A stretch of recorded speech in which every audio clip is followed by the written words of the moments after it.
What's up YouTube, Jamie the Kid 00 here, and I'm back with an Inzektor Pure deck profile now. Many of you will probably have seen my Inzektor Agents deck profile, but in the end I decided that Pure Inzektors was probably the way to go because they're much more consistent, and I just prefer a majority dark build. Either way, I'm just going to go through the deck. I don't really have much to say for an intro. There is one proxy, but I'll talk about it when we get there. Either way, the deck runs the standard Inzektor engine of 3 Centipede. Sorry, I can get like way off of camera. 3 Centipede and 3 Dragonfly. Gotta put the deck too far away, I keep having to look away. This is just an awesome standard engine. I can't really say much on it. It's just like it's so abusable. My opinion is the ban list. Dragonfly is probably going to get hit to 2 to slow this down, but we'll ultimately see. And then finally I run 2 Hornet. I only run 2 because I only have 2, but 2 works enough for this deck. Like, I'd run this deck at a locals with 2.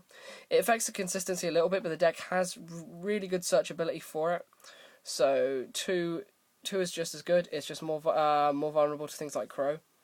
And finally, I run 1 Gigamantis. This is a proxy for Gigamantis, so 1 Gigamantis just to boost up the attack of everything. It's a really useful card. It's win more. It gets over big monsters. Like my opponent had an Evolzar Soldier, and I just went Centipede, equip Gigamantis, and equip Hornet.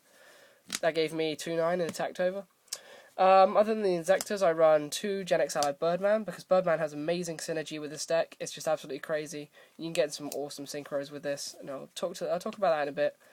Also, to recycle a lot of things, because you can get the Dragonfly back to your hand to do a loop next turn as well, if things don't exactly go your way. Another card which it works really well with is Tour Guide from the Underworld, and of course its accompanying tour bus. And I'm even playing the Sangan, because the Sangan helps me search into those Hornets, which is kind of really helpful.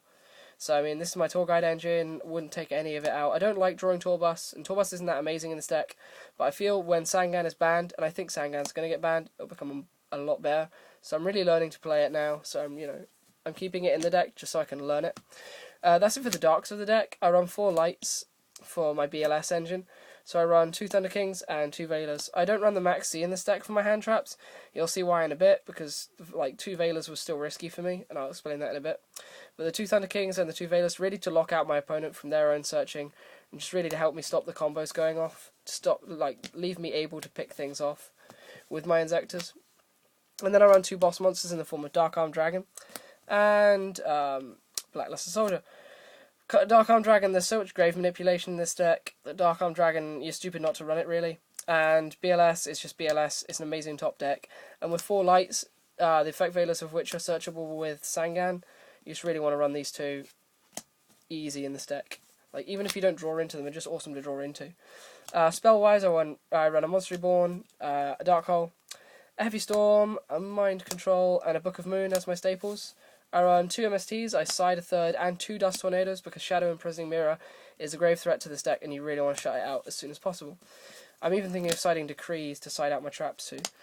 I run 1 Allure of Darkness and 2 Pots of Duality as my draw power. I knocked it down, well, I was going to run 3, but 3 impairs the special summoning, and also the Thunder King really wrecks this card as well. So 2 of those was enough, and I also run Pot of Avarice. The reason why I run those dualities, not only to hit into stuff which I need, like the Veilers and things like that, was so that I could set up with 3 of these. I'm taking a bit of an anti-meta edge and taking a risk by running 3D Fissures, but this deck really gets around it, because the fact that when you equip Hornet to a monster and detach the Hornet still counts as a spell/trap card, so it doesn't get banished, it goes to the graveyard.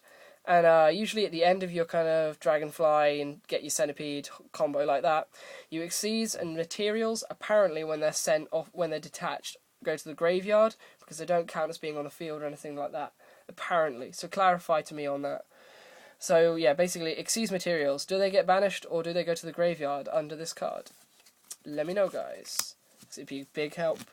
And then trap-wise, I run 2 Solemn Warnings, Solemn Judgment, Torrential, and the obligatory Dust Shoot, because you've still got to run it. But I side this out almost every game too, if I'm going second, because it's just awful second. Moving on to the extra deck, I run the 1 Z mains, because I actually gave my girlfriend her one back, so I'm learning to play with 1 again. One Levier, I'd probably bump up to 2 with the amount of removal in the stack. It's an awesome card in the stack. I run 2 Leviathan Dragon simply because I don't have a Giga Brilliant. I'd like to run a Giga Brilliant, just kind of have interest. And it's also a light for BLS. Those are my rank 3s. I run otherwise 1 Utopia in case I get into rank 4s, and for the mind control targets, like with Thunder King. And I run 1 exa-beetle just as a situational card, just in case I need it. So it's a win more card. Like I'd rather have it than not have it. So, and shout outs to Cupcakey21 for loaning me the exa-beetle because I haven't managed to actually get it off her yet. Damn straight. Synchro wise, I run 1 Catastor for my level 5s. Level 6s are quite interesting. I run 3 of them. I run 1 Underground Arachnid, 1 Breenac, and 1 Orient Dragon. This is one of the few decks which can actually run Underground Arachnid, which is really awesome because Arachnid has some great effects. Like when it attacks, it's like an ancient gear golem. Your opponent cannot activate any spell or traps in response to its attacks until the end of the damage step. And I'm trying to read this over the camera, so forgive me. Once per turn, you can select 1 face-up monster your opponent controls and equip it to this card. And if this card would be destroyed by battle, you can destroy the equipped monster instead, which essentially gives you an out to any monster your opponent has on the field because it's equipping, it's not destroying or anything like that, which is awesome. And it also gives this card a lot more survivability, so this is really awesome for dealing with anything your opponent throws at you. And then the Breenac and the Orient are just obvious choices that you kind of have to run. I will run 1 level 7 because I hardly get into level 7s with this deck, and it's Black Rose. I run 1 Stardust Dragon, mainly because I'm planning on siding Starlight Road, possibly even 2 Starlight Roads, simply because I run so many back row cards that stick around, and I'm going to be running Decrees as well, so this is really helpful. I mean, I wouldn't use it under Decree, but, you know what I mean.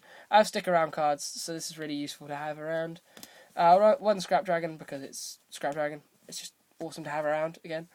And then I run 1 Trishula and 1 Mistworm because this deck gets into rank 9, level 9 so much. I would consider running a Locomotion R Gen X, so, you know, here's a Locomotion R Gen X. It's just I don't have one, surprisingly, so I've got to try and track one down. I know how awesome it is. I'd make space for it if I had one, but otherwise I don't have one at the moment, so that's why I'm just running these 2. But yeah, guys, this has been my Inzektor deck profile. Again, I asked I'm just going to throw this out as a friendly reminder. I asked the question about the defissures. So if anyone has an answer about the defissures, whether when a material is detached from an Xyz material, is it sent to the graveyard or is it banished, let me know. I'll speak to you guys in the comments box below. As usual, like, comment, and subscribe, and I'll see you guys in my next video. Have a good one.